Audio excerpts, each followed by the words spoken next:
Bismillahirrahmanirrahim. Assalamualaikum warahmatullahi wabarakatuh. Allah Azza wa Jalla berfirman di dalam Al-Quran yang bunyinya kalau tidak salah seperti ini, A'udzubillahi minasyaitonirrajim. Ma asaba min musibatin fil ardi wala fi anfusikum illa fi kitabim min qabli an nabraha. Inna dzalika 'alallahi yasir. Tidak ada sesuatu pun musibah menimpa kalian, baik di langit ataupun pada diri kalian sendiri, melainkan semuanya telah tercatat di Lauhul Mahfuz. Dan Allah Maha mudah untuk melakukan hal itu. Semuanya itu mudah bagi Allah Azza wa Jalla. Allah Azza wa Jalla sudah menakdirkan kepada kita apapun, baik buruknya kita, apa yang akan menimpa kita, senang dan susahnya kita. Bahkan 5 hal juga sudah Allah takdirkan pada kita ketika kita berada dalam rahim ibu kita. Berada dalam rahim ibu kita sekitar 4 bulanan. Rasulullah SAW mengatakan, "Idza kana ibnu Adam fi batni ummiha, arsalallahu lahu malakan." Ketika seorang anak cucu Adam berada di rahim ibunya, maka Allah Azza wa Jalla mengutus satu malaikat, di mana malaikat ini membawa satu buku catatan takdir yang kemudian diisi dengan 5 hal. Jenis kelamin, laki-laki atau perempuan, suka dan duka, sakyun aw sa'idun, masalah rizki, kemudian juga jodoh dan ajal. Semua ini tidak akan berubah. Maka apapun yang terjadi di muka bumi pada dasarnya merupakan turunan dari apa yang telah Allah nyatakan di dalam kitab takdir ini. Termasuk penyakit. Penyakit merupakan salah satu cara Allah Subhanahu wa taala menghabiskan dosa orang-orang beriman. Sehingga ini menjadi satu hikmah dari 3 hikmah yang akan terkandung dari setiap penyakit yang menimpa umat manusia, baik dialami oleh seorang individu ataupun mewabah. Hikmah yang pertama dari penyakit ini apabila dialami oleh orang yang beriman, maka dia bersifat imtihanul iman, ujian keimanan. Nah, apakah dengan penyakit ini dia makin dekat kepada Allah Azza wa Jalla, makin taat kepada Allah Azza wa Jalla dan tidak berkurang kadar iman dan Islamnya serta ketaatannya pada Allah dan Rasulnya, maka dia berhasil dengan ujian penyakit ini. Dan Allah akan menghapuskan dosa-dosa dengan penyakit itu.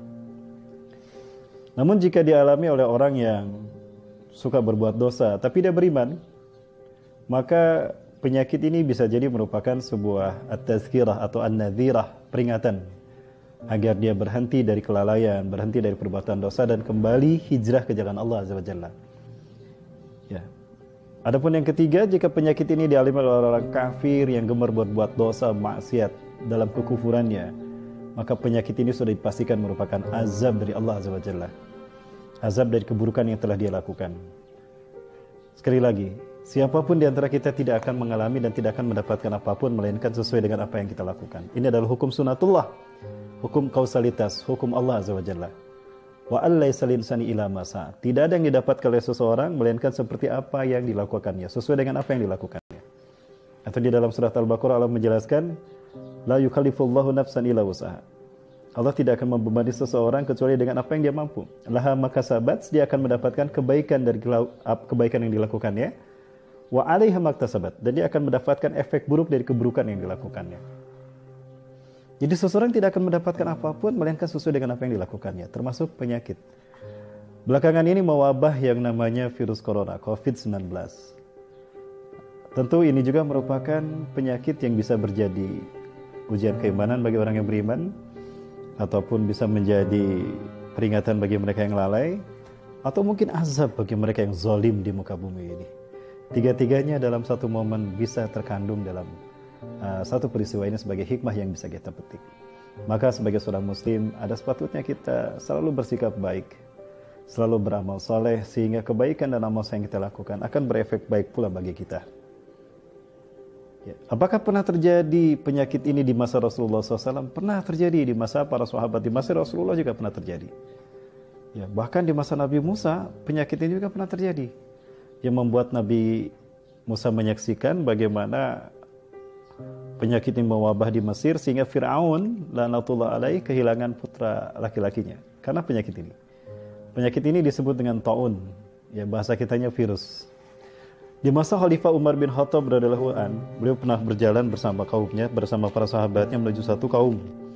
Seorang ajudannya berkata, "Ya Amirul Mukminin, afala ta'lam li'annahu qad usibat musibatun ta'un fi hadzal qaum." wa nahnu nadkhuluha.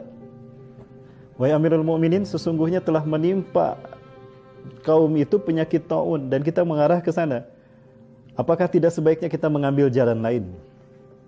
Oh iya.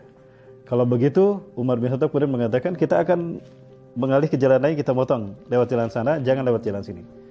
Setelah Umar bin Khattab dan para sahabatnya melewati jalan yang lain, ada seorang asistennya berkata, seorang ajudan atau sahabat lain berkata kepada Umar bin Khattab, wahai Amirul Mukminin, kenapa Anda takut kepada taun? Bukankah segala sesuatu sudah ditakdirkan Allah? Maka Khalifah Umar bin Khattab radhiyallahu an mengatakan, kita akan berlari, kita berpindah dari satu takdir kepada takdir Allah yang lain. Jangan salah kita memahami takdir, Bapak Ibu sekalian. Ya. Takdir berbeda dengan qada. Takdir adalah sesuatu yang telah tetap dan telah Allah tetapkan jauh sebelum Allah Subhanahu wa taala melahirkan kita, menciptakan kita. Dan dia tidak akan berubah karena sudah tercatat di Lauhul Mahfuz. Adapun ketika kita menjalani takdir, ada perbuatan kita yang melampaui batas, lalu Allah bertindak atas perbuatan kita tadi, maka ketetapan Allah ketika makhluk menjalani takdir, itulah qada. Termasuk penyakit taun ini, penyakit COVID ini akan menimpa siapa? Saya yakin dia akan menimpa seseorang yang memang perilakunya sudah wajar untuk terkena virus ini. Karena sekali lagi, tidak mungkin penyakit ini akan menimpa seseorang kecuali itu tadi, apakah ujian keimanan, ataukah peringatan, ataupun musibah. Dan itu sesuai dengan apa yang telah dilakukannya. Maka sudah sepatutnya kita tidak terlalu khawatir dengan apa yang terjadi belakangan ini sebagai virus endemik. Ya. Apakah virus ini merupakan sebuah konspirasi? Manusia memiliki kemampuan untuk menciptakan itu. Karena itu merupakan istijrat dari Allah Azza wa Jalla. Yang pada dasarnya Allah mengantarkan seseorang kepada apa yang ingin dilakukannya, dan dia pasti akan mendapatkan perhitungan dari apa yang dilakukannya. Belakangan ini teknologi sudah canggih luar biasa. Ya, manusia sudah semakin cerdas, maka tidak menutup kemungkinan ini merupakan konspirasi, bisa jadi. Ya. Lupakah kita kalau Rasulullah SAW pernah bersabda, ketika ditanya oleh para sahabat, di saat perang Ahzab berkecamuk, kaum muslimin terisolasi di suatu daerah, sampai kaum muslimin bahkan Rasulullah sendiri kelaparan. Lalu kemudian Rasulullah salat sunat 2 rakaat. Dalam salat itu panjang sekali bacaan Rasulullah. Sampai para sahabat berkata, ya Rasulullah, ma ra'aituka tusalli salatan atwala min hadhihi salah. Famada taqra fiha ya Rasulullah. Wahai Rasulullah, kami belum pernah melihat Anda salat sepanjang ini Rasulullah. Padahal salatnya sama 2 rakaat. Apa yang Anda baca? Rasulullah SAW mengatakan, aku meminta 3 hal kepada Allah. Yang pertama, aku meminta kepada Allah Azza wa Jalla agar umatku tidak dihabiskan oleh satu musibah sekaligus habis umatku. Sebagaimana musibah kelaparan di zaman Nabi Yusuf alaihissalam atau zaman Firaun. Nah, Allah mengabulkan. Yang kedua, aku meminta kepada Allah, kata Rasulullah, kalau agar Allah Azza wa Jalla tidak menghabiskan umatku karena kezaliman musuh-musuh mereka. Dan Allah kabulkan.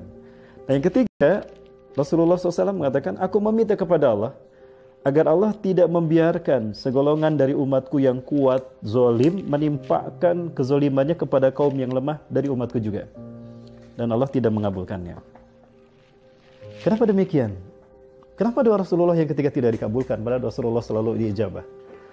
Kalau kita perhatikan, efek atau terjadinya peristiwa sekelompok kaum yang kuat, zalim, menimpakan kezalimannya kepada kaum yang lemah, itu tidak terjadi melainkan ketika umat terpecah belah. Ketika umat terpecah belah, maka kemampuan orang-orang yang zalim ini bisa jadi ditimpakan kepada orang-orang yang lemah dalam bentuk apapun. Dan ini merupakan efek dari ketika umat Islam tidak lagi berpegang teguh pada Quran dan Sunnah. Perpecahan di tengah-tengah kita itu mengakibatkan fitnah yang dahsyat. Salah satu fitnah itu adalah virus corona ini. Sehingga tidak menutup kemungkinan kalau memang ini merupakan konspirasi. Bisa jadi jika Allah memang menghendaki. Karena Allah pernah menyatakan di dalam Al-Quran. A'udzubillahi minasyaitonirrajim. Wa may yushakkikir rasula min ba'di ma tabayyana lahumul huda wa yattabi' ghayra sabilil mu'minin nuwallihi ma tawalla wa nuslihi jahannam wa sa'at masira. Surat An-Nisa ayat 115. Ya. Dan barang siapa yang menyalahi Rasulnya setelah jelas kepadanya petunjuk dan dia mengikuti jalan bukan jalan orang beriman, akan kami biarkan dia kepada jalan apa yang diinginkannya. Dia melakukan apa yang diinginkannya. Tapi kelak dia akan memasuki neraka jahanam dan itulah sebuah buruk tempat kembali. Maka kepada kaum muslimin dimanapun Anda berada, satu nasihat yang sangat baik dari Rasulullah SAW, walaupun dihitapkan kepada Abdullah bin Abbas radhiyallahu anhu, tapi ini juga penting bagi kita. Karena hakikatnya hadis ini juga untuk kita semua. Apa itu? Rasulullah SAW menyatakan dalam satu nasihatnya ini mengatakan, ya gulam ini wa'alimuka kalimatin. Wahai anakku, aku akan mengajarkan kepadamu beberapa kalimat. 4 hal yang Rasulullah sampaikan pada Abdullah bin Abbas. Yang pertama, ifazillah, jagalah Allah dalam dirimu, maka Allah akan menjagamu. Apa maksudnya menjaga Allah? Hidupkan Islam dalam diri kita, amalkan Islam dalam hidup kita, maka Islam akan menjaga kita. Salat dan wudu merupakan salah satu yaumiyah, adabiyah, kebiasaan kita yang bisa mencegah kita dari penyakit virus corona. Artinya kalau hidup kita secara Islam sesuai dengan Quran dan Sunnah, insya Allah wudu kita minimal akan mencegah kita dari virus corona. Karena pada dasarnya wudu merupakan salah satu proteksi kita dari penyakit fisik. Yang kedua, ihfazillah tajidhu tujahka. Jagalah Allah dalam dirimu, maka Allah akan menjadi solusi apapun kesulitan hidupmu. Ya. Selama kita mengamalkan Quran Sunnah secara kafah, ikhlas karena Allah, maka kita akan terjaga dari apapun yang bisa membahayakan kita, bahkan akan menjadi solusi dari apapun kesulitan dan masalah yang kita alami. Yang ketiga, Rasulullah SAW mengatakan, fa'alam, yakinilah wahai pemudaku, law anna al-ummah ijtama'u ala ay yanfa'uka bi syai'in lam yanfa'uka bi syai'in illa bi syai'in qad katabahu Allahu lak. Andaikan umat manusia berkumpul semuanya untuk menolong kamu, menyelamatkan kamu, kamu tidak akan tertolong, kamu tidak akan selamat, melainkan jika memang Allah menakdirkan kamu harus selamat. Itu yang ketiga. Dan yang keempat, walau anna al-ummah ijtama'u ala ay yadurruka bi syai'in lam yadurruka bi syai'in illa bi syai'in qad katabahu Allahu 'alaik. Andaikan umat manusia berkumpul untuk membantai kita atau untuk membantai kamu, untuk membahayakan kamu dan membinasakan kamu, kamu tidak akan terbantai, kamu tidak akan dicelakai dan tidak akan dibinasakan, tidak akan bisa dibunuh. Kecuali jika memang Allah telah menakdirkan kamu saat itu harus dibantai, kamu harus terbunuh, kamu harus binasa. Rufiatil aqlam wa jaffatis suhuf. Diangkatlah pena dan keringlah catatan takdir. Jadi apapun yang terjadi, jika bukan takdir Allah, sekali lagi, apapun yang dilakukan manusia, termasuk konspirasi yang mereka lakukan oleh musuh-musuh Islam, tidak akan merubah takdir Allah. Karena segala sesuatu berjalan berdasarkan sunnatullah. Masya Allahu kan, wa malam yashalam yakun, wa la hawla wa la quwata illa billahil azim. Saya Rahmat Baikuni, Assalamualaikum warahmatullahi wabarakatuh.